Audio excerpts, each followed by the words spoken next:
tafsir dan tadabbur ayat Al-Quran ini bisa menambah kekuatan iman kita, wabil khusus dalam menghadapi segala bencana dan musibah yang menimpa kita. Karena Nabi Yusuf alaihissalam sendiri diuji oleh Allah Subhanahu wa Ta'ala. Waktu kecilnya dimasukkan ke dalam sumur, ada percobaan pembunuhan dari saudara-saudaranya, tetapi kemudian Allah menyelamatkannya. Bahkan ketika takwil mimpi, beliau bermimpi untuk mentakwilkan butuh 40 tahun. Artinya pertolongan Allah datang setelah 40 tahun daripada musibah tersebut. Untuk menyingkat waktu, marilah kita bahas buku ini satu persatu dari muqaddimah terlebih dahulu. Pertama, keutamaan surat Yusuf. Ini surat Yusuf termasuk surat yang di dalamnya cerita Nabi Yusuf diungkapkan dari awal sampai akhir. Dan ini tidak ada dalam surat-surat yang lain. Para nabi biasanya ceritanya diungkap berserakan dalam Al-Quran. Seperti Nabi Musa alaihissalam itu diungkap dalam surat Al-Baqarah dan dalam surat-surat yang lainnya. Nabi Ibrahim tadi disebutkan dalam surat Ibrahim, ya. Dan dalam surat-surat yang lainnya juga. Surat Al-Baqarah juga ada, surat Al-Anbiya juga ada, dan nabi-nabi yang lain. Tetapi Nabi Yusuf alaihissalam hanya diceritakan dalam satu tempat, lengkap dari waktu kecil hingga beliau berkuasa di Mesir. Ini salah satu kelebihan surat Yusuf, ya. Dan surat Yusuf ini mengandung banyak hal, ya. Selain pelajaran-pelajaran hidup, maka dalam surat Yusuf ini juga nanti akan kita menjelaskan di dalamnya banyak faktor. Dari disebutkan tentang wanita, disebutkan tentang keluarga, bagaimana keluarga ini beda antara, keluarga ini beda ibu satu bapak yang jumlahnya 12, ya. Kemudian nanti diceritakan di dalamnya para pedagang, diceritakan di dalamnya seluk-beluk istana, wanita dalam istana, ya, bagaimana Nabi Yusuf alaihissalam mengelola negara, mengelola ekonomi, mengelola pertanian dan seterusnya. Sangat lengkap, ya. Bahkan hampir seluruh sudut kehidupan digambarkan dalam surat Yusuf, ya. Berkata Imam Qurtubi di dalam tafsirnya, berkata para ulama, Allah menyebutkan kisah para nabi di dalam Al-Quran, dan kisah tersebut diulang berkali-kali dengan konten yang sama. Ya, di sini kisah-kisah dalam Al-Quran, terutama kisah para nabi, diulang berkali-kali di berbagai tempat dalam ayat Al-Quran dengan konten yang sama, tetapi dilihat dari sisi yang berbeda dengan ungkapan yang berbeda.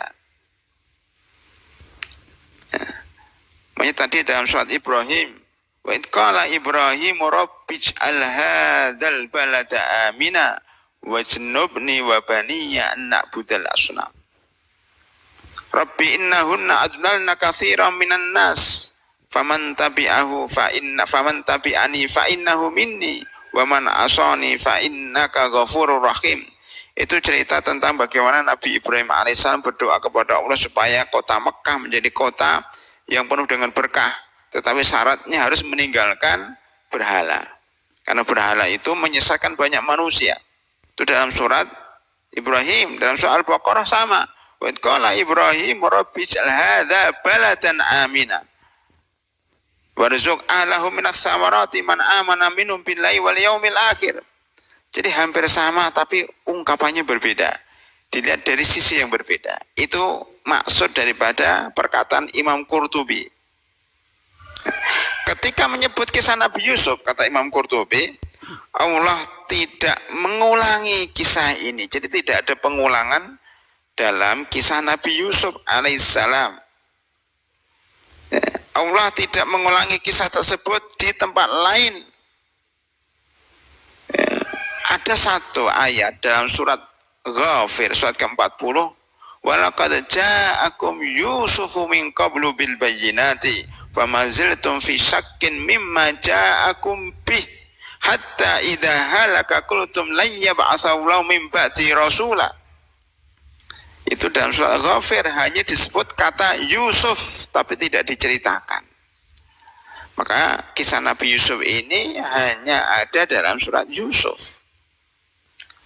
Walaupun demikian, pada hadirin rahimakumullah, Imam Qurtubi mengatakan walaupun demikian orang-orang kafir tidak bisa menandingin kisah yang diulang-ulang, dan tidak pula bisa menandingi kisah yang tidak diulang-ulang. Tidak bisa menandingi kisah Nabi Ibrahim, Nabi Musa, Nabi Adam, Nabi Yunus, dan tidak pula bisa menandingi kisah surat Yusuf yang tidak diulang-ulang. Ini namanya mukjizat. Jadi Allah Subhanahu wa taala sebenarnya kalau menurut Imam Qurtubi itu kepingin memvariasikan kisah-kisah itu. Ada yang diulang-ulang, ada yang tidak diulang-ulang.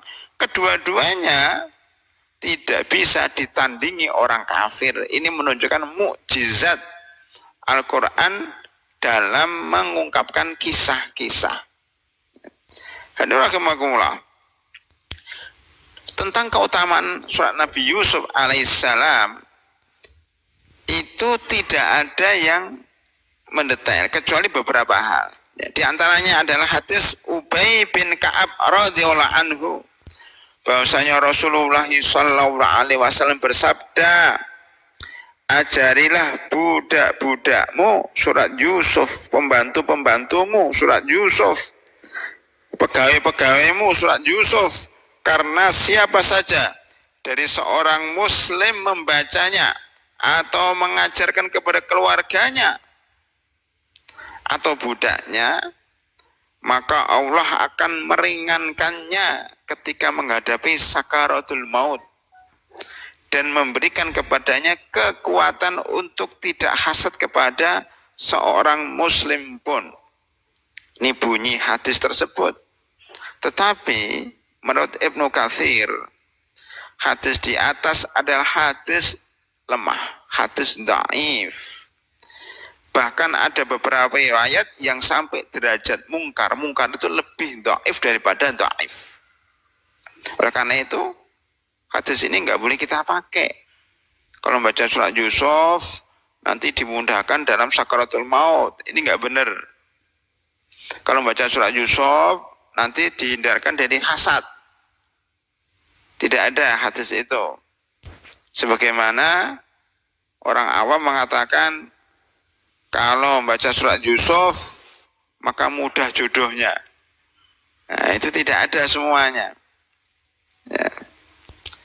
Di sini disebutkan Ibnu Katsir menukil apa yang diriwayatkan oleh Al-Baihaqi di dalam Dalailun Nubuwah bahwa sekelompok Yahudi masuk Islam setelah mendengar surat Yusuf dibacakan oleh Rasulullah Sallallahu Alaihi Wasallam.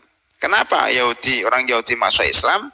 Karena Nabi Yusuf itu adalah nabinya orang Yahudi. Karena dia termasuk Bani Israel. Para hadirin rahimakumullah, kita juga harus tahu sejarah Yahudi. Jadi sebenarnya sejarah manusia itu dari Nabi Adam alaihissalam. Nabi Adam punya anak, punya cucu yang namanya Nabi Ibrahim. Nabi Ibrahim ini adalah bapaknya para nabi. Nabi Ibrahim mempunyai dua anak, Ismail dan Ishak. Ismail ini keturunannya tidak ada dari nabi yang disebut dalam Al-Quran sampailah Rasulullah Sallallahu Alaihi Wasallam. Jadi Nabi Ibrahim, Nabi Ismail, Nabi Muhammad Sallallahu Alaihi Wasallam. Kemudian Nabi Ibrahim setelah umur 100 tahun punya nama Ishak. Alhamdulillahilladzi wahabali alal kibari Ismail wa Ishak. Jadi Nabi Ismail dan Nabi Ishak itu adalah anaknya Nabi Ibrahim. Nabi Ismail menurut para sejarah lahir ketika Nabi Ibrahim umur 80 tahun. 80 tahun, udah tua. Alhamdulillahilladzi wahabali alal kibar. Maha suci Allah yang telah memberikan kepada saya anak ketika sudah tua. Kibar itu tua, umur 80 tahun. Setelah 20 tahun lagi, umur 100 tahun kira-kira, Nabi Ishak baru lahir. Nah, Nabi Ishak ini mempunyai anak namanya Yakub alaihissalam. Nabi Yakub ini disebut oleh Al-Quran sebagai Nabi Israel. Israel itu Isra, itu hamba. Itu Allah, hamba Allah atau abdullah. Ya. Jadi ulaikal ladzina an'ama Allahu 'alaihim minan nabiyyina min dzurriyyati Adam wa mimman hamalna ma'a Nuh wa min dzurriyyati Ibrahim wa Israil wa mimman hadaina wastabaina. Dalam surat Maryam ayat 59. Di situ disebutkan pada rahimakumullah bahwa nabi-nabi itu mulai dari Nabi Adam, Nabi Nuh, Nabi Ibrahim dan Nabi Israel. Israel disebut setelah Ibrahim. Israel itu maksudnya adalah Nabi Yakub alaihissalam. Jadi di sini jelas bahwa Israel itu nabi, nama nabi alias Nabi Yakub. Nabi Yakub mempunyai 12 anak. Salah satunya adalah Yusuf dan Benyamin. Jadi Ibrahim, Ishak, Yakub, Yusuf. Maka Nabi Yusuf alaihissalam adalah nabi yang bapaknya nabi, yang kakeknya nabi, yang buyutnya nabi. Coba, ada nggak nabi yang seperti ini? Nggak ada. Cuma Nabi Yusuf aja. Cuma Nabi Yusuf. Dia nabi, bapaknya nabi, kakeknya nabi, buyutnya nabi. Yusuf bin Yakub bin Ishak bin Ibrahim. Al-Karim Ibnul Karim Ibnul Karim Ibnul Karim. Coba, siapa yang bapaknya nabi? Nabi Muhammad bapaknya bukan nabi, Nabi Isa bukan, Nabi Musa bukan. Yang bapaknya nabi cuma Nabi Daud, Nabi Sulaiman bin Nabi Daud bin, B-nya bukan nabi lagi, cuma 2. Masih kalah dengan Nabi Yusuf alaihissalam.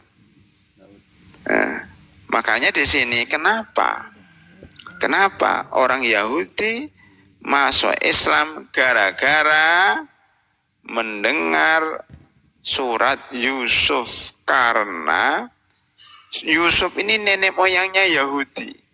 Ya, maaf, bukan Yusuf, ya, Nabi Yakub ini nenek moyang Yahudi. Kita jelaskan, Nabi Ibrahim punya Ishak, Ishak punya Yakub. Yakub ini mempunyai 12 anak, 12 anak dari 4 istri. Ya, di antara anaknya namanya Yahuda. Ya, ada Lai, ada Samaon, ya, ada Yahuda, ya, ada Robin.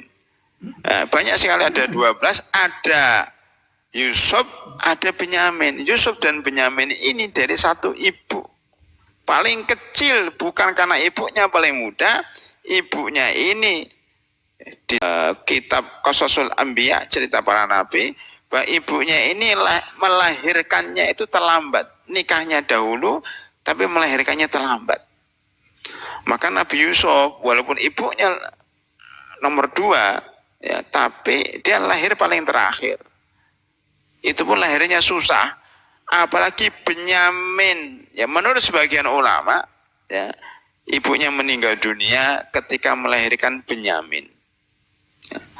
Sehingga Nabi Yakub alaihissalam itu mencintai Nabi Yusuf, yang melebihi saudara-saudara yang lainnya, karena ditinggal oleh ibunya. Maka kemudian 10 saudaranya ini hasad kepada Nabi Yusuf dan Benyamin. Salah satunya namanya Yahuda. Yahuda inilah yang punya keturunan yang disebut dengan Yahudi. Jadi Yahudi itu keturunannya Nabi Yakub alaihissalam, termasuk Bani Israel. Makanya ketika mereka mendengar surat Yusuf dibacakan, mereka masuk Islam.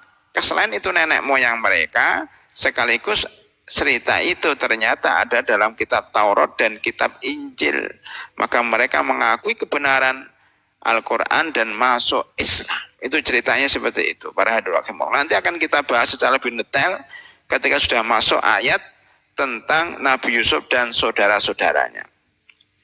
Kemudian kita jelaskan di sini, adapun perkataan orang awam, ya, bahwa surat Yusuf bila dibaca akan memudahkan untuk mendapatkan jodoh, ini tidak ada hadisnya. Tidak pula ada hadis dhaif, ya. Pokoknya tidak ada hadis, hanya isu di masyarakat. Ya.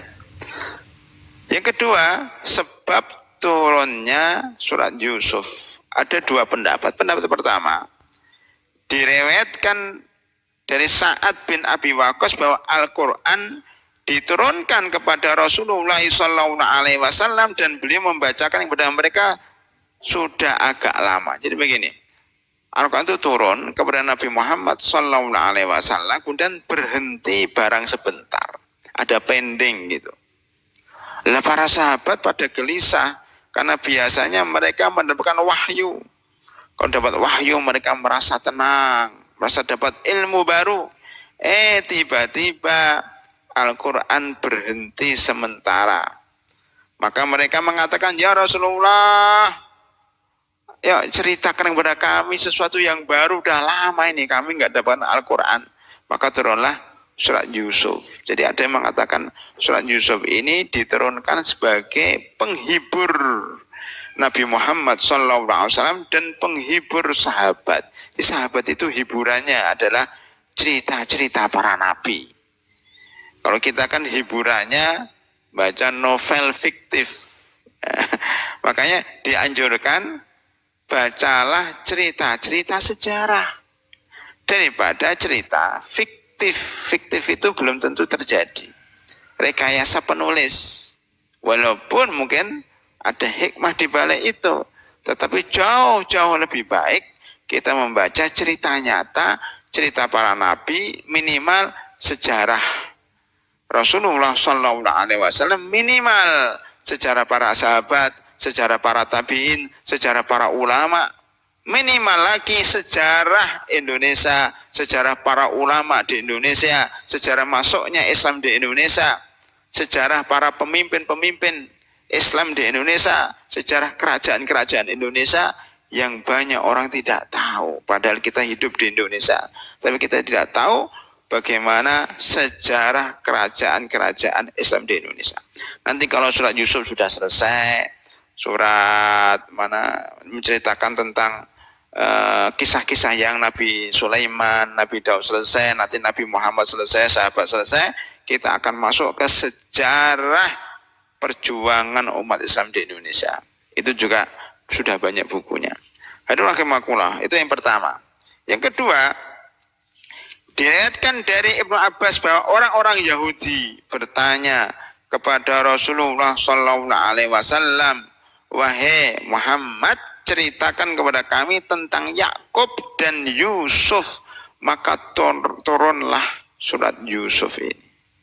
Jadi ada dua sebab turunnya ayat. Yang pertama, yang bertanya itu sahabat, karena saking lamanya nggak dapat Al-Quran, maka turunlah surat Yusuf. Yang kedua, yang bertanya itu orang Yahudi, maka turunlah surat Yusuf. Hadirin rahimakumullah, selesai. Kita masuk bab pertama, ayat pertama.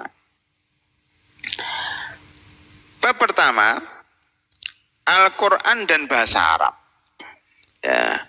Allah Subhanahu wa Ta'ala berfirman, Bismillahirrahmanirrahim, Alif Lam Ra, tilka ayatul kitabil mubin, Inna anzalnahu Qur'anan Arabiyyan la'allakum ta'qilun. Alif lam ra. Tilka ayatul kitabil mubin. Inna anzalnahu Qur'anan Arabiyyan la'allakum ta'qilun. Ya, kita akan bahas dulu alif lam ra. Alif lam ra ini adalah huruf-huruf muqatta'ah. Huruf-huruf terputus, terpisah, tidak nyambung. Apa makna alif lam ra, alif lam mim? Tadi juga dibacakan dalam salat subuh alif lam ra. Apa artinya? Alif, lam, dan ra. Ya. Menurut ahli tafsir, ya, itu enggak ada maknanya. Sebagian ahli tafsir mengatakan enggak ada maknanya. Ada memang yang berikan nama alif itu Allah, ya, nanti ra itu Jibril, seterusnya. Tapi itu lemah, ya. Yang lebih sahih, lebih kuat bahwa alif lam ra itu tidak ada yang tahu maknanya kecuali Allah Subhanahu wa Ta'ala. Pertanyaan berikutnya, lo kenapa diungkapkan dalam Al-Quran kalau nggak tahu maknanya? Tapi ada hikmahnya. Hikmahnya ada dua minimal. Pertama, alif lam ra itu untuk menarik perhatian orang-orang kafir. Bahasanya seperti kalau pengumuman, halo, halo. Nah, halo itu artinya apa? Nggak ada artinya kan halo. Itu cuma muqaddimah, mencari perhatian lawan bicara. Halo, halo. Pengumuman seperti itu. Menarik perhatian yang ingin diajak bicara. Alif lam ra. Orang-orang kafir, orang Arab, Quraisy waktu itu, ini apa ya? Ini apa ya? Kok orang menyebut alif lam ra. Nah, itu maksudnya halo, halo, penting, ini pengumuman penting.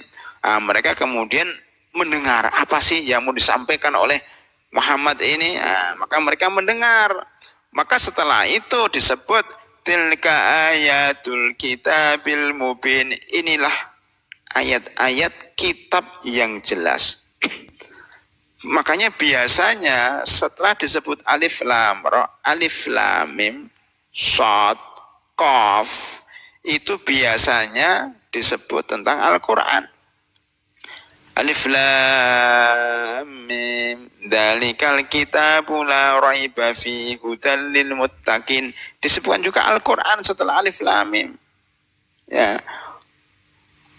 Qaf wal Qur'anil Majid, qaf baru Quran. Ya. Jadi banyak ayat-ayat atau huruf-huruf muqatta'ah ini disebut dalam Al-Quran, dan setelah itu disebut Al-Quran. Itu menunjukkan bahwa ini untuk ada perhatian. Dua, hikmah yang kedua, alif lam ra itu untuk menantang orang-orang kafir, orang Quraisy. Seakan-akan Allah kepengen mengatakan, wahai orang-orang kafir Quraisy, wahai para ahli bahasa Arab,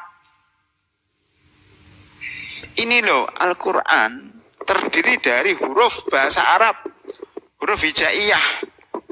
Arab itu tidak keluar dari alif, tidak keluar dari lam, tidak keluar dari ra. Alif, ba, ta, tha, jim, ha, kha, dal, dal, ra, zai, sin, shad, dot, ta, da, ain, ghain, fa, qaf sampai terakhir. Itu orang Arab ngomongnya itu aja, disambung-sambung. Coba sekarang, wahai orang Arab, kamu tulis, kamu buat satu kata, dua kata, atau satu surat yang bisa menandingi Al-Quran, padahal hurufnya sama dengan huruf yang kamu bicara dengannya. Ternyata orang Arab nggak mampu menulis seperti Al-Quran. Menunjukkan Al-Quran ini dari Allah, bukan dari manusia. Kalau seandainya Al-Quran itu susunannya, karangannya Nabi Muhammad, tentunya orang Arab bisa menandingin. Oleh karena itu Nabi Muhammad ditakdirkan tidak pandai membaca, tidak pandai menulis, namanya ummi. Kenapa? Supaya jangan dituduh orang kafir bahwa Quran itu karangannya Muhammad. Oh, dia nggak bisa nulis, nggak bisa membaca, nggak sekolah. biar orang-orang kafir mengatakan ini bukan karangannya Muhammad, karena Muhammad tuh ya sekolah, Muhammad tuh nggak bisa nulis, nggak bisa membaca. Lo kok bisa mendatangkan Al-Quran yang begitu indah, kata-katanya? Oh, itu wahyu. Buktinya ahli-ahli sastra, orang-orang Arab nggak bisa membuatnya. Contoh lain untuk bahasa Indonesia. Bapak-bapak, kita kan berbahasa Indonesia menggunakan huruf-huruf A, B, C, D, E, F, G, H, I, J, K, L, M, N, O, P sampai terakhir. Kita ngomong kan. Tapi kenapa sebagian dari kita yang ahli sastra bisa membuat puisi, bisa membuat pantun, sedang kita nggak bisa, padahal hurufnya sama. Berarti pantun dan puisi itu suatu keahlian tertentu, suatu kelebihan yang dimiliki oleh sang ahli pantun ini daripada kita. Nggak usah jauh-jauh, buku umpamanya. Tidak semua orang bisa menulis dan tidak semua orang bisa menulis buku, padahal hurufnya sama, kita juga bahasanya sama. Ini perlu keahlian. Begitulah kira-kira. Al-Quran terdiri dari huruf-huruf, ternyata orang kafir tidak bisa menandinginya. Jadi kesimpulannya, alif lam ra ada dua hikmahnya. Pertama, hikmahnya untuk menarik perhatian, yang setelah itu akan disebutkan tentang Al-Quran.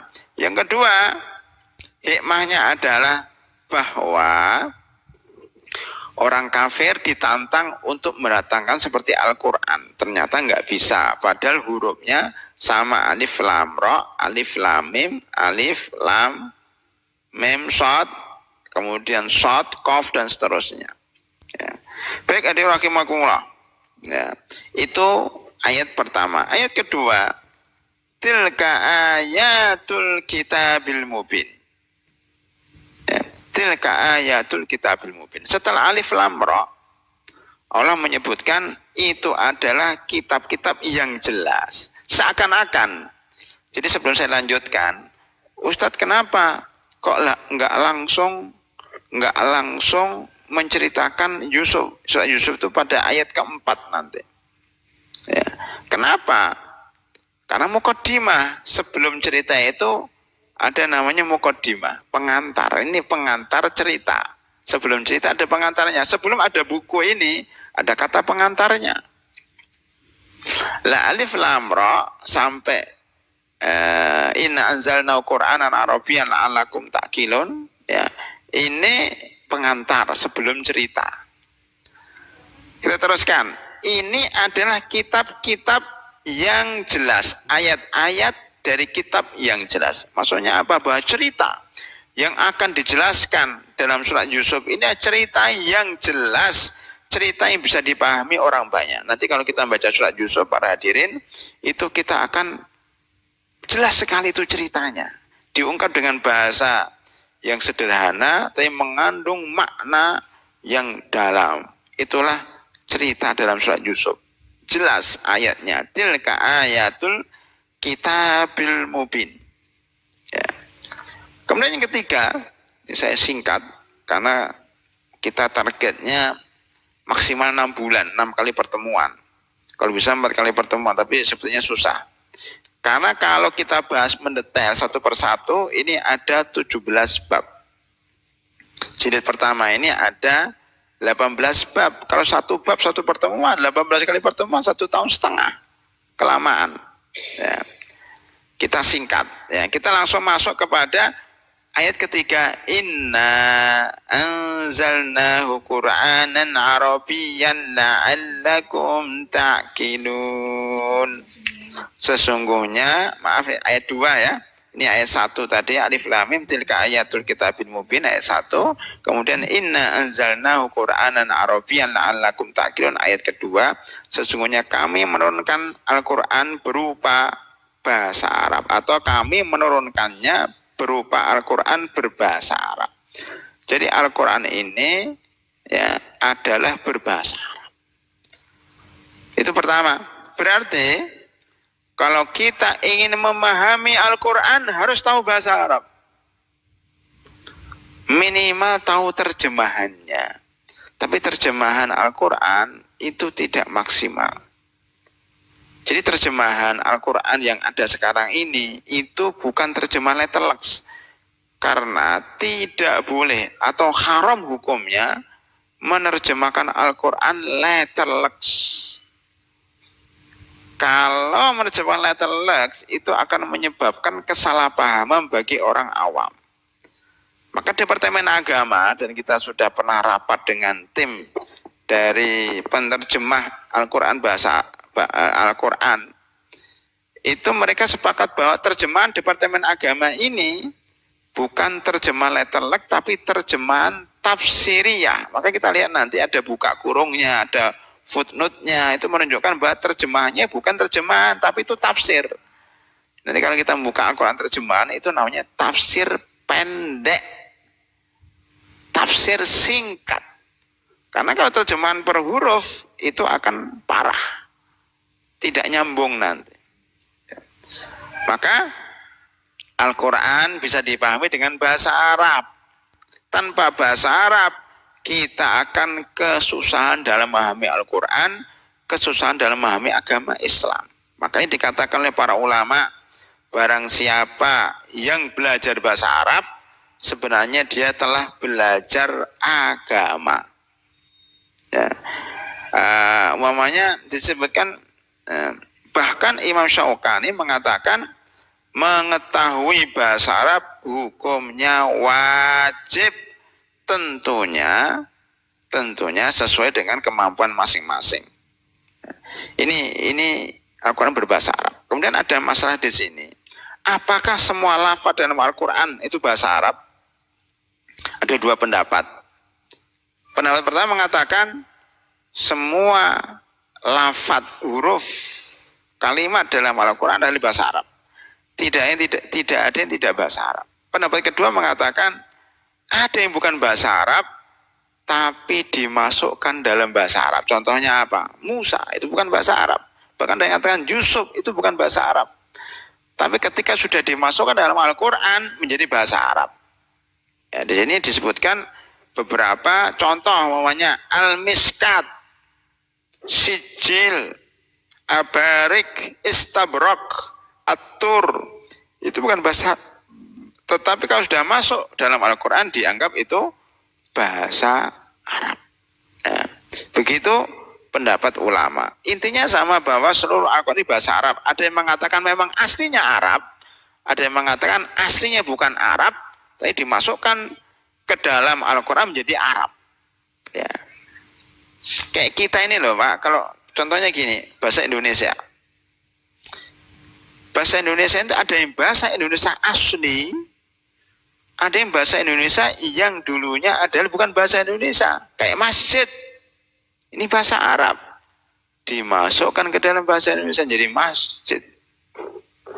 Ya, sajadah, dulunya Arab menjadi Indonesia. Apalagi kita akan verifikasi itu bahasa Inggris masuk bahasa Indonesia. Presiden itu bahasa Inggris menjadi bahasa Indonesia, itu bukan bahasa Indonesia asli.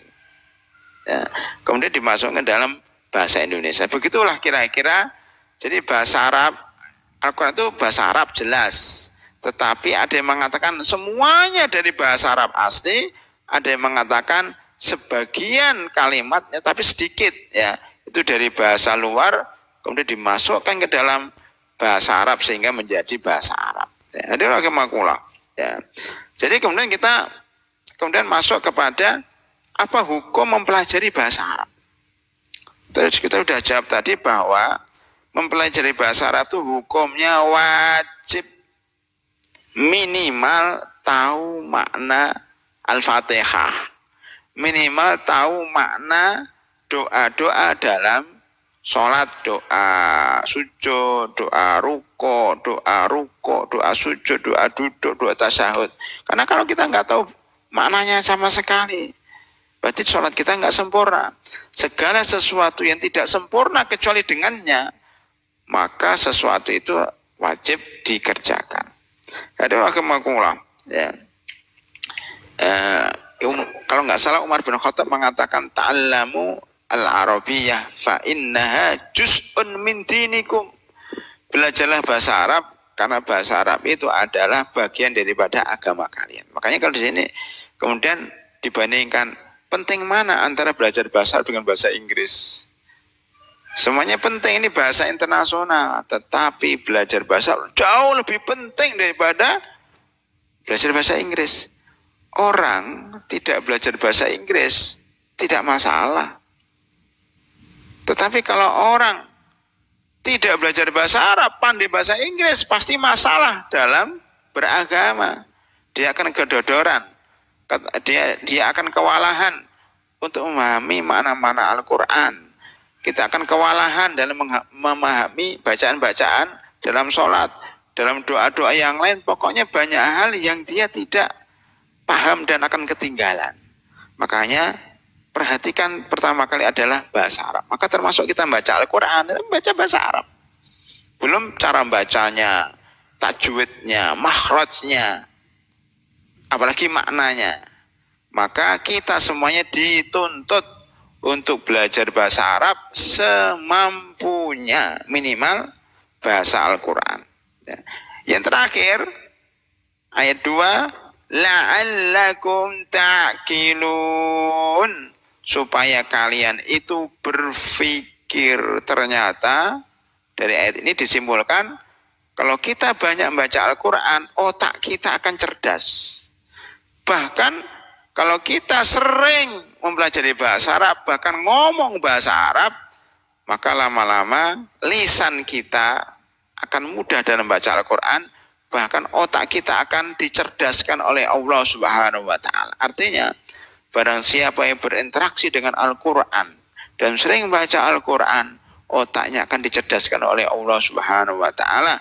Al-Quran itu mengajak kita berpikir, la'allakum ta'qilun, supaya kalian berpikir. Contohnya, afala yanduruna ilal ibni kaifa khuliqat wa ilas samai kaifa rufi'at wa ilal jibali kaifa nusibat wa ilal arudi kaifa sutihat. Itu saja kita diajak berpikir. Apakah mereka tidak melihat bagaimana Allah menciptakan unta, bagaimana unta diciptakan, bagaimana langit ditinggikan, bagaimana gunung ditancapkan, dan bagaimana bumi dihamparkan.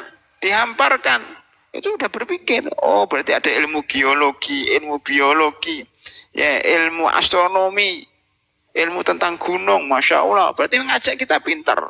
Afala tatafakkarun, afala ta'qilun. Apa kalian tidak berpikir? Apakah kalian tidak berakal? Maka barang siapa yang baca Al-Quran pasti berakal, pasti pintar.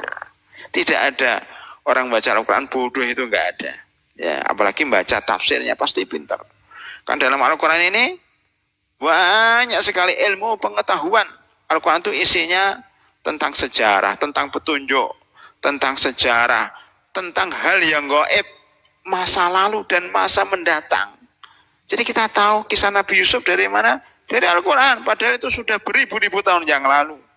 Kita tahu nanti pada hari kiamat terjadi wa idas sama'un fatarat wa idal kawakibun tatarat wa idal biharu fujirat wa idal kuburu bu'thirat. Dari mana? Dari Al-Quran, masa depan. Sebentar lagi itu akan terjadi. Idza zulzilatil ardu zilzalaha wa akhrajatil ardu athqalaha wa qala al-insanu ma laha.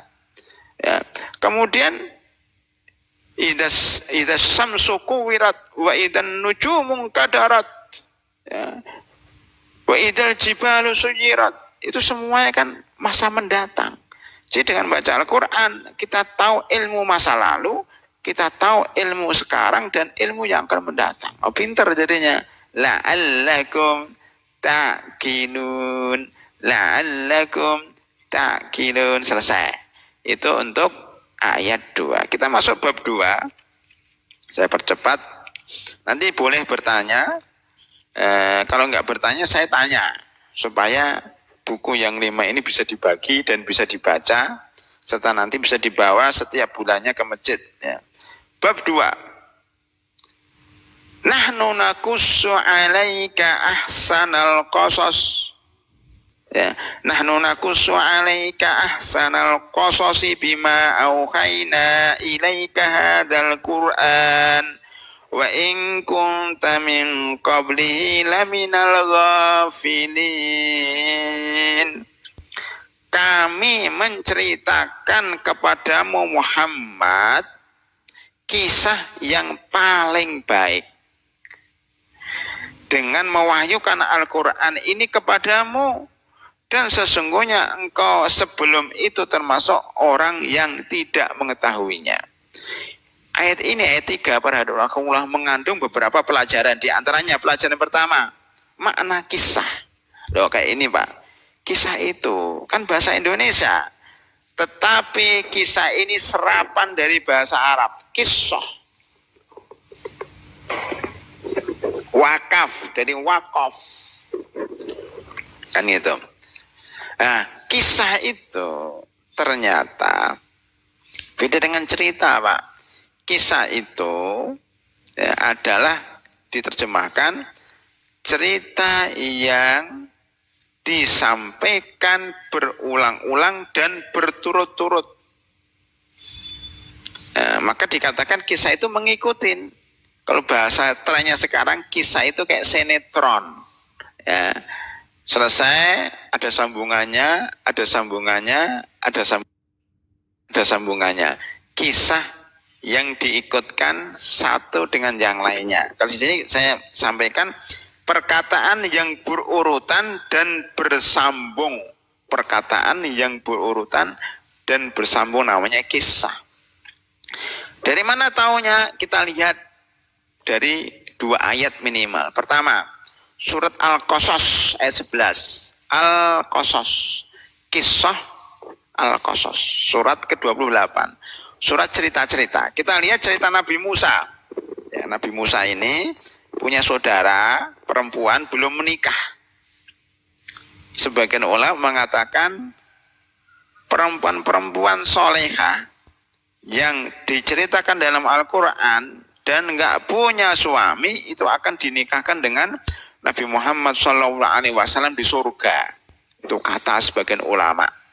Konon ada hadisnya, cuma hadisnya ada yang mengatakan dhaif. Ya. Seperti saudara Nabi Musa, bahkan katanya Asia istri Fir'aun. Fir'aun kan masuk neraka, Asia masuk surga. Lalu siapa jodohnya? Katanya Nabi Muhammad SAW. Allah berfirman dalam surat Al-Qasas ayat 11, wa qalat li ukhtihi qussi fabasurat an junubi wa hum la yas'urun. Berkata ibu Musa kepada saudara Musa. Jadi Musa itu masih kecil, masih bayi, dimasukkan dalam tabut, dalam kotak, kemudian ditaruh di sungai Nil. Nah, supaya ini terpantau dengan baik, dia bilang sama kakaknya Nabi Musa, wahai kakak Nabi Musa, kakak perempuan, itu ikutin, kusi, kisos, ikutin. Bukan ceritain, tapi ikutin. Jadi cerita itu mengikutin. Jadi ini tabutnya, ini kotaknya, dari jauh ya, diawasin, dipantau. Kemana itu? Nabi Musa, kotak Nabi Musa itu mengalir. Ternyata masuk ke istananya Fir'aun. Itu surat Al-Qasas ayat 11. Begitu juga dalam surat Al-Kahfi. Kapan-kapan kita bahas nanti cerita soal Al-Kahfi ayat 64. Qala dzalika ma kunna nabghi fartadda ala atharihima qasasa. Ini cerita Nabi Musa dengan pembantunya, sekprinya, ya, itu berjalan mencari Nabi Khidir. Ya, ternyata di satu tempat, ya, dia sudah duduk, kemudian ikannya melompat. Ya, setelah itu berjalan lagi sampai jauh, Ditanya oleh Nabi Musa, loh mana ikannya tadi? Dia ngelompat di tempat itu. Tempat itulah yang kita akan bertemu dengan Nabi Khidir, maka balik lagi. Maka disebut di sini, Musa berkata, itulah tempat yang kita cari. Ya. Lalu keduanya kembali mengikuti jejak mereka semula. Jadi sudah berjalan, istilahnya sudah berjalan jauh, istilahnya kelewatan, maka balik lagi mengikuti jejaknya tadi, balik ke tempat semula. Itu namanya qasoso, fartadda ala atharihima qasoso. Itu nanti surat Al-Kahfi. Baik, itu selesai masalah kisah. Sebaik-baik kisah, langsung saya ringkas. Saya ngambil dari tafsir Qurtubi, saya ringkaskan kenapa kisah Nabi Yusuf kok disebut dengan sebaik-baik kisah. Ada 6 alasan, saya bacakan. Alasan pertama, kisah Nabi Yusuf itu adalah kisah yang mengandung pelajaran dan hikmah yang sangat banyak. Ini tidak terdapat dalam kisah lain dalam Al-Quran. Jadi mengandung pelajaran dan hikmah yang sangat banyak. Yang kedua, karena di dalam kisah Nabi Yusuf itu Nabi Yusuf sangat sabar. Coba dia dimasukkan dalam sumur, ditendang, dibuli, mau dibunuh. Ya habis itu dijual di pasar budak, di pasar Mesir, pasar budak. Kemudian ketika di istana difitnah Zulaikha, akhirnya masuk penjara. Coba bayangkan. Dan tidak ada satupun dari mereka ini yang Nabi Yusuf dendam kepadanya, karena semua kan jahat sama Nabi Yusuf, tapi dia nggak dendam, justru malah sabar. Inilah sebaik-baik kisah.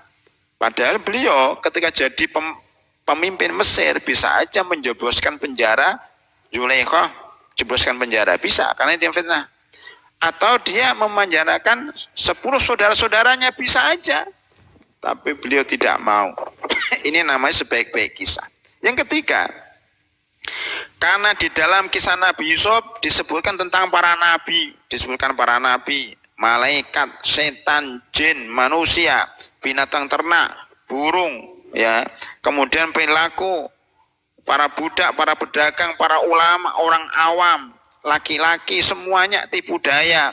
Hampir semua sisi kehidupan disebutkan dalam surat Yusuf. Ya, di dalamnya ada masalah tauhid, masalah fikih, masalah sejarah, masalah takwil mimpi, masalah politik, masalah pergaulan, penjelasan. Maka di tempat lain ya, kita bahas, alhamdulillah sudah hampir selesai surat Yusuf.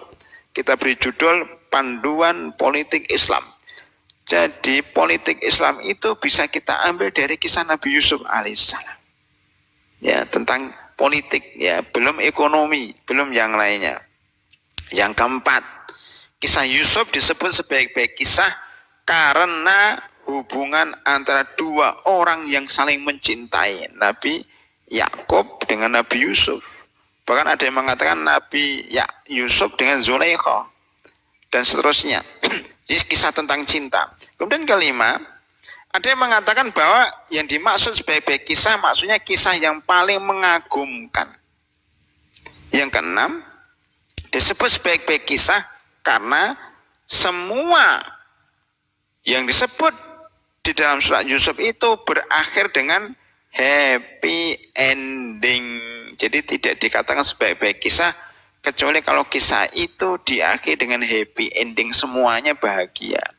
Jadi Nabi Yusuf bahagia, Nabi Yakub bahagia, saudara-saudaranya yang pernah menjebloskan Nabi Yusuf ke dalam sumur itu bahagia juga. Zulaikha katanya bahagia. Rajanya raja yang mengangkatnya Nabi Yusuf menjadi menteri bahagia masuk Islam. Temannya di penjara yang satu itu bahagia. Jadi semua yang diceritakan dalam kisah itu berakhir dengan kebahagiaan. Ini enggak ada di tempat lain para hadirin rahimakumullah. Ya, ini terakhir ya, kisah sebaik-baik kisah karena happy ending semua yang diceritakan dalam surat Yusuf tersebut. Hadirin rahimakumullah, ya. terakhir disebutkan bima auhayna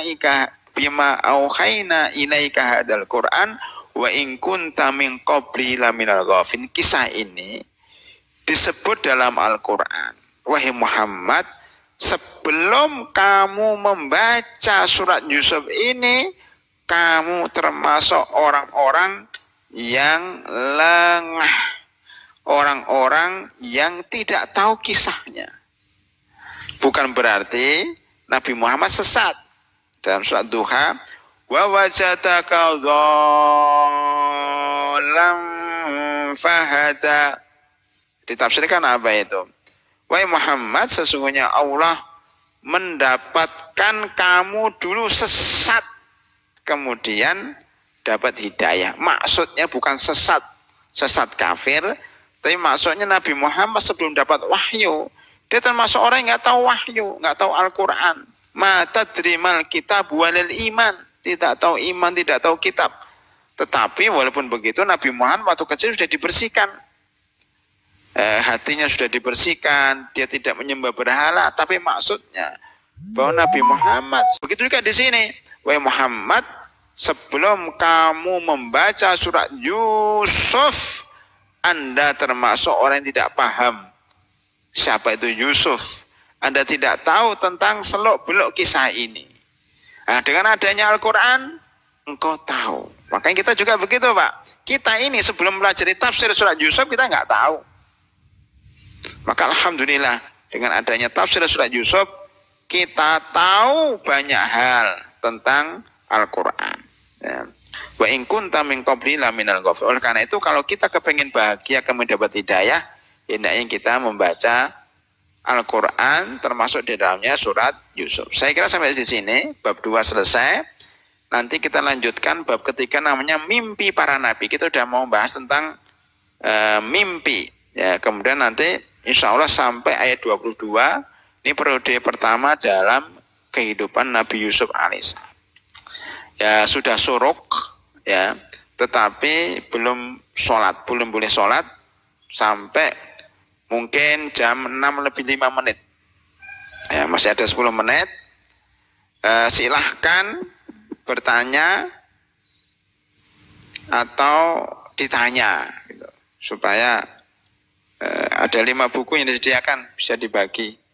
Tapi yang mau bertanya diberikan. Silahkan yang mau bertanya tentang surat Yusuf. Masih ada waktu sekitar 5-10 menit untuk menunggu sholat suruk. Silahkan kalau ada yang bertanya. Para hadirin rahimakumullah. Ya silahkan, Pak. Assalamualaikum warahmatullahi wabarakatuh.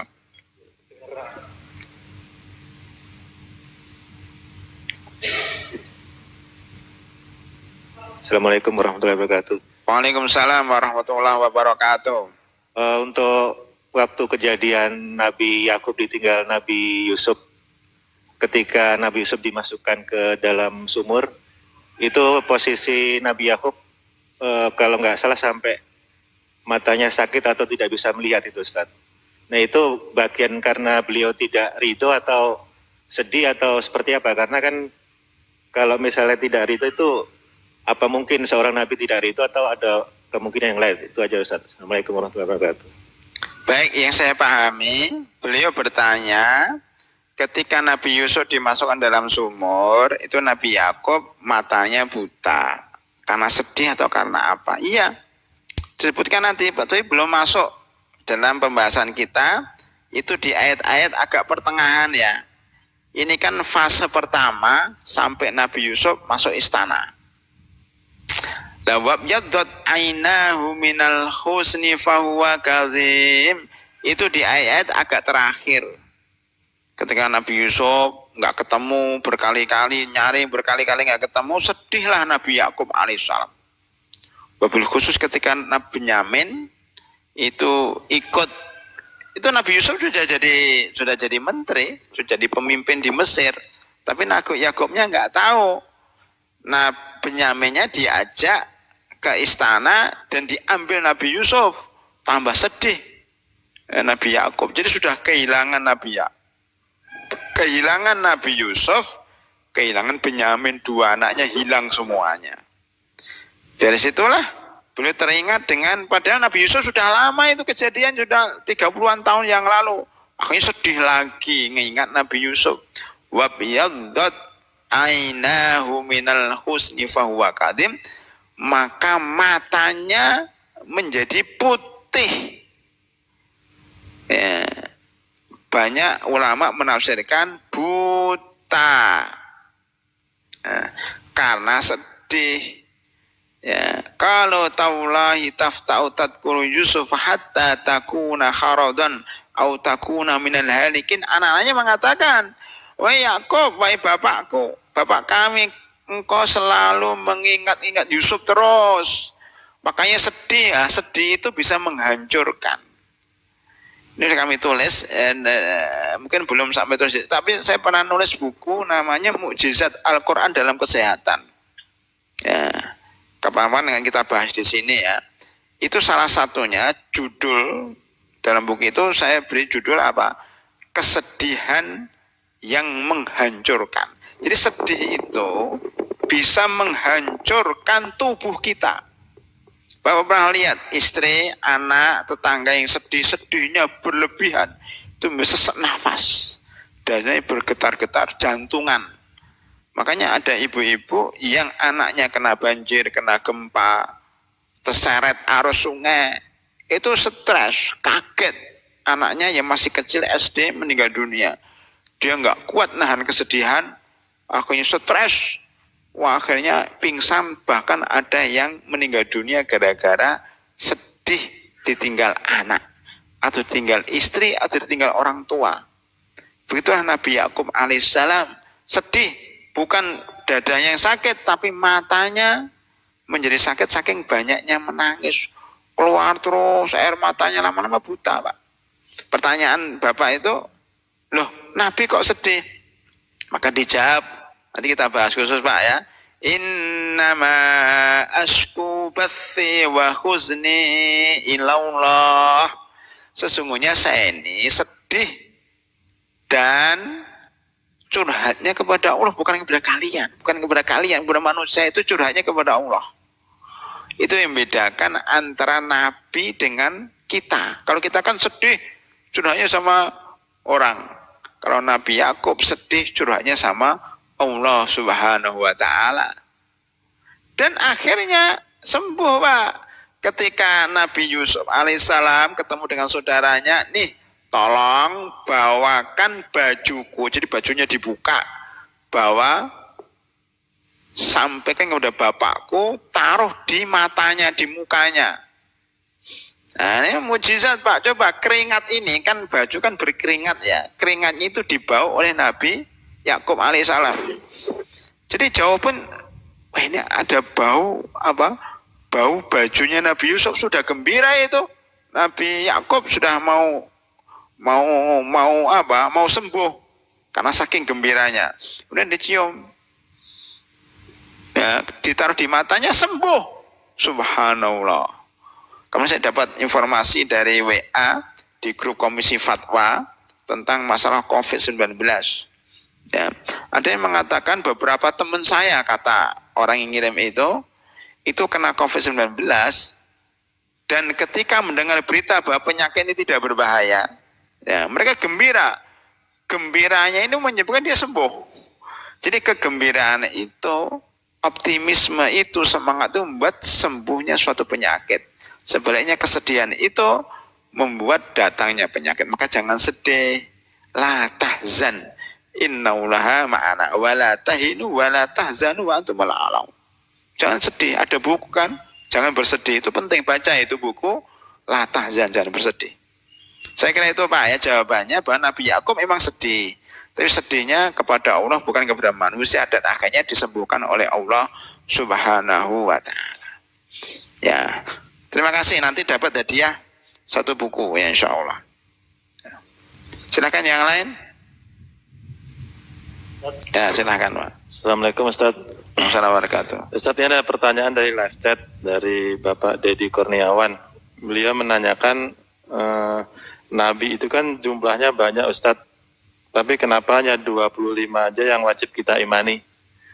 Nabi jumlahnya banyak, Tapi kenapa yang ditampilkan Ya 25 aja. 25 saja yang kita imani. Sama yang kedua, apakah ada nabi perempuan, Ustadz? Pertanyaannya. Nabi apa? Apakah ada nabi perempuan? Oh ya, baik. Oke. Pertama, kenapa jumlah nabi itu banyak, tapi yang ditampilkan cuma 25? Ini hikmah yang dari Allah Subhanahu wa Ta'ala. Nabi-nabi yang lain itu tidak sehebat nabi yang 25. Tidak sehebat nabi yang 25. Sebagaimana nabi yang paling hebat itu 5 saja. Dari 25 ini yang paling hebat cuma 5. Namanya ulul azmi minar rusul. Nabi Nuh, Nabi Ibrahim, Nabi Musa, Nabi Isa, dan Nabi Muhammad Sallallahu Alaihi Wasallam. 5 ini. Pertanyaannya sama, loh kenapa yang ditampilkan cuma 5? Yang 25, yang 20 kemana? Ini nabi yang paling baik, yang paling hebat itu 5, pemimpin para nabi. Di antara 5 ini, yang paling baik adalah Nabi Muhammad Sallallahu Alaihi Wasallam. Jadi ada namanya rank 1, rank 2, rank 3. Ada ranking pertama, ranking kedua, nomor 1, 5 besar, 10 besar, 25 besar. Nabi-nabi yang lain juga ada, tapi nggak sehebat 25 nabi. 25 nabi tidak sehebat dengan 5 nabi. 5 nabi tidak sehebat Nabi Muhammad Sallallahu Alaihi Wasallam. Itu hikmahnya. Nabi itu ada ribuan. Para ulama katakan ada ribuan nabi. Bahkan ada yang mengatakan anaknya Nabi Adam, Sis itu adalah nabi juga.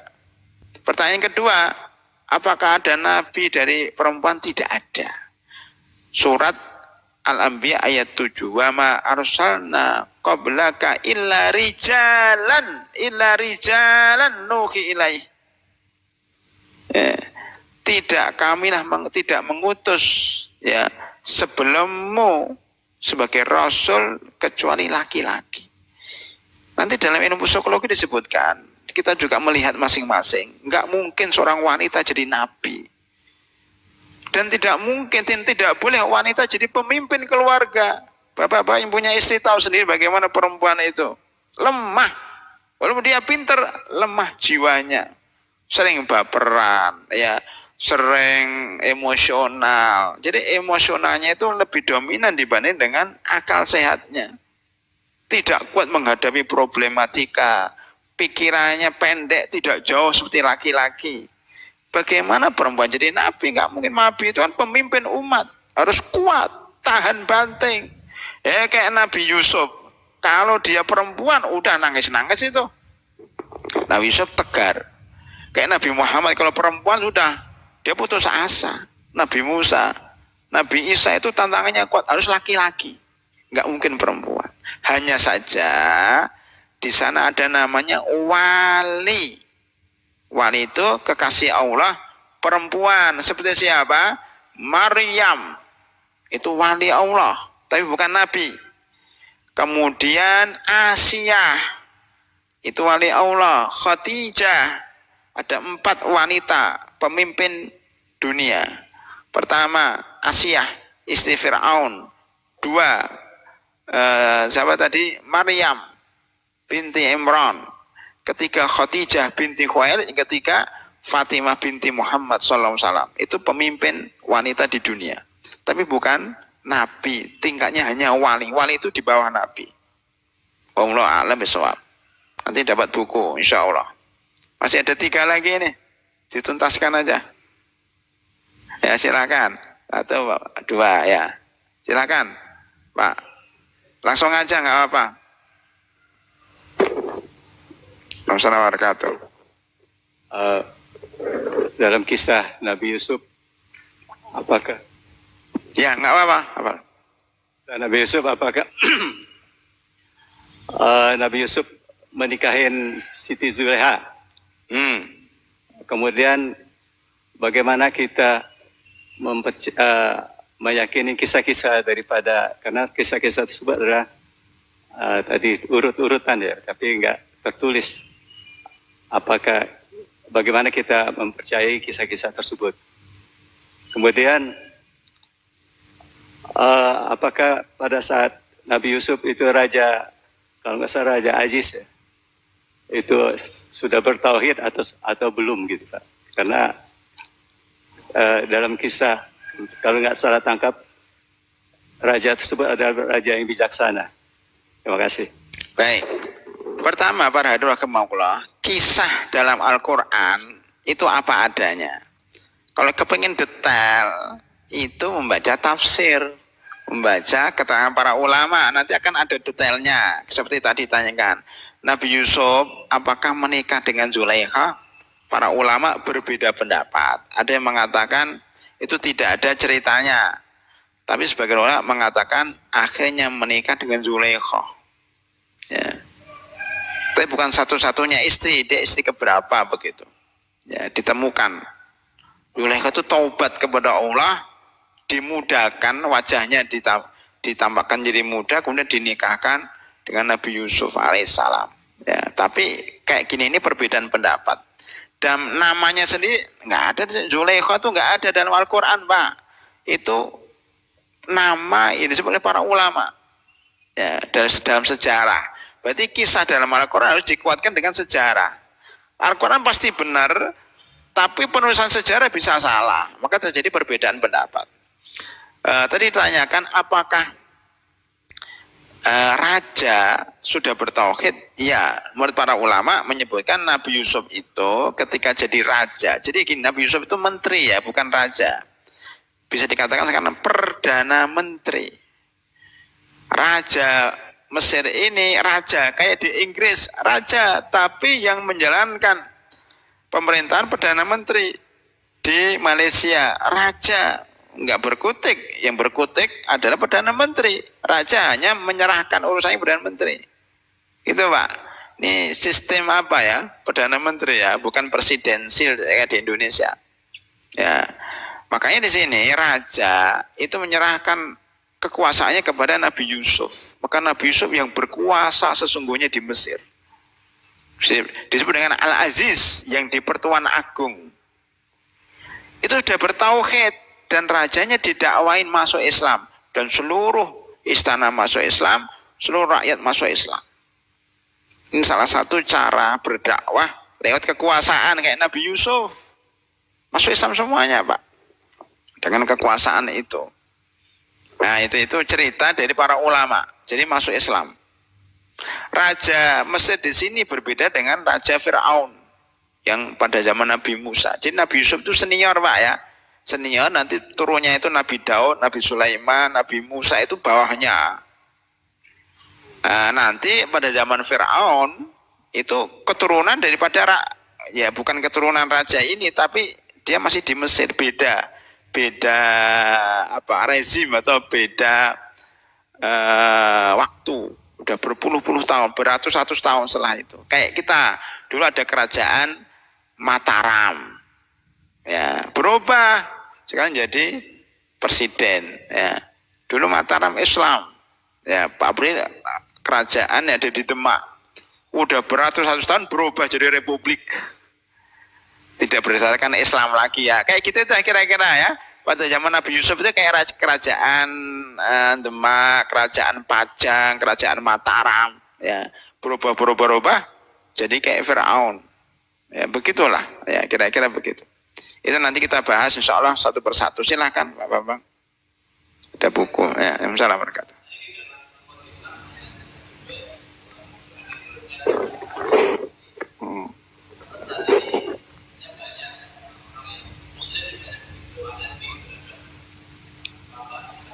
Arab.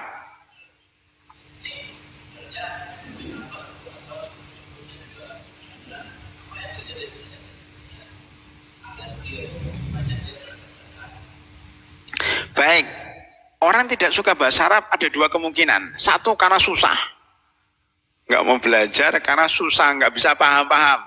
Padahal bahasa Arab itu, kalau menurut saya lebih mudah daripada bahasa Inggris. Karena mungkin lebih, jadi nggak ada yang susah sebenarnya. Bahasa itu enak. Kenapa? Karena ada kaitannya dengan Al-Quran dan hadis, lebih nyaman.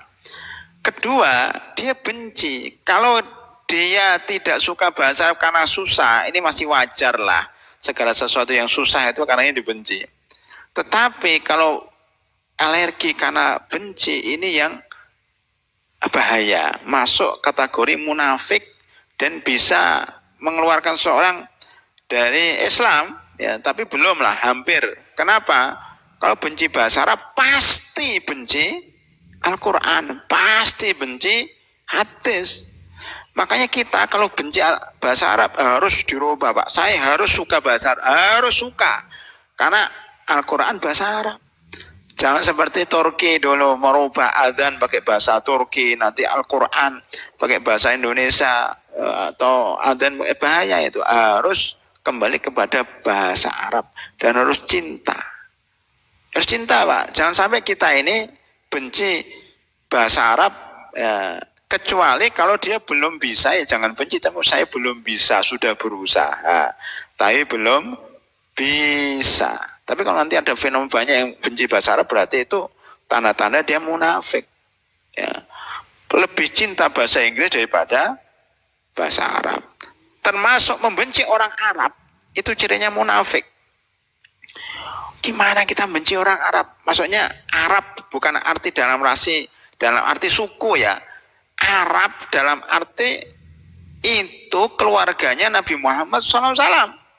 Kalau tentunya kita benci sama Abu Lahab, Abu Jahal, ya orang-orang kafir Quraisy karena memerangi Islam. Tapi Arab Muslim, kita benci sama Arab Muslim itu bahaya itu.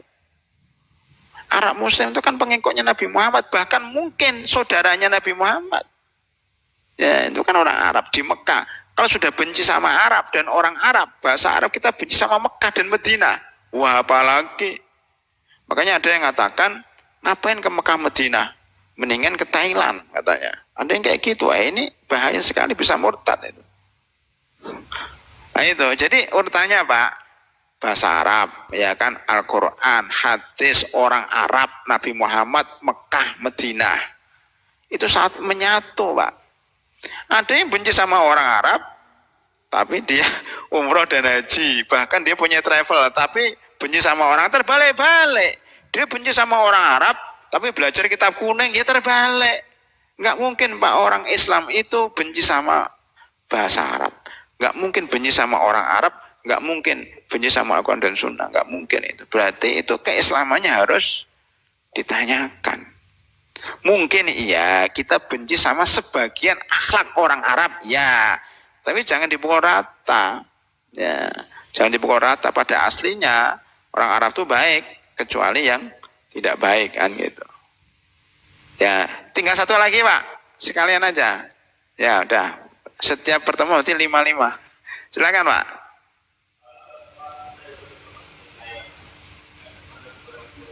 Waalaikumsalam warahmatullahi wabarakatuh.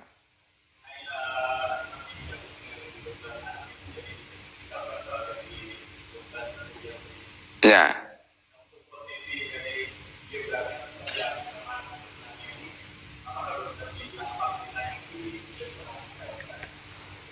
Ya, ini panjang ya. Kapan-kapan kita bahas. 12 ini akan turun jadi 12 kabilah Yahudi. Ya. Nanti yang ada di Madinah 3 orang, Bani Quraiko, Bani Nadir, Bani Quraidah itu nanti salah satu dari 12 keturunan ini. Lah apa hubungannya dengan Palestina? Yang Palestina Yahudi Pak, bukan Bani Israel. Yahudi salah satu suku dari Bani Israel, itu Yahudi. Yahudi pun tidak semuanya Zionisme, kalau Yahudi ada yang baik juga. Berarti yang di Palestina itu hanya namanya Zionisme. Sebagian kecil orang Yahudi yang ya otak mereka sudah dicuci dengan Talmud, ya, orang-orang Yahudi yang memang karakternya buruk, termasuk yang bunuh para nabi, yang bunuh Nabi Zakaria dan seterusnya, yang menangkap Nabi Isa, yang bersengkokol dengan orang Romawi, itu Yahudi yang jelek. Pertama gini, Bani Israel itu baik, ya. Nabi-nabi itu rata-rata dari Bani Israel Pak. Rata-rata nabi dari Bani Israel. Dari Bani Israel ini ada namanya Yahudi. Yahudi pun tidak semuanya jelek, hanya sebagian kecil yang merusak dunia ini. Sebagian kecil orang Yahudi, termasuk di Palestina itu, yang menguasai Palestina, yang menguasai Amerika, yang menguasai Eropa, yang menguasai dunia sekarang ini. Yahudi yang jelek, yang sedikit ini yang merusak seluruh tatanan dunia ini. Saya kira itu petanya ya. Maka kita nggak boleh membenci seluruh Bani Israel, dan membenci seorang Yahudi, karena mereka ada yang masuk Islam, ada yang baik juga sama orang Islam ya. Tapi yang jahat ini ya sebagian kecil saja. Saya kira itu jawabannya Pak ya. Kapan kita akan perluas kembali. Demikian para hadirin rahimakumullah, sudah ada 5 pertanyaan. Berikutnya akan kita bagikan 5 buku, mudah-mudahan nanti bisa dibaca di rumah dan bisa dibawa pada pertemuan mendatang. Mudah-mudahan bermanfaat. Kita cukupkan sekian dan kita tutup dengan doa kafaratul majlis. Subhanakallahumma bihamdika asyhadu an la ilaha illa anta astaghfiruka wa atubu ilaik. Assalamualaikum warahmatullahi wabarakatuh.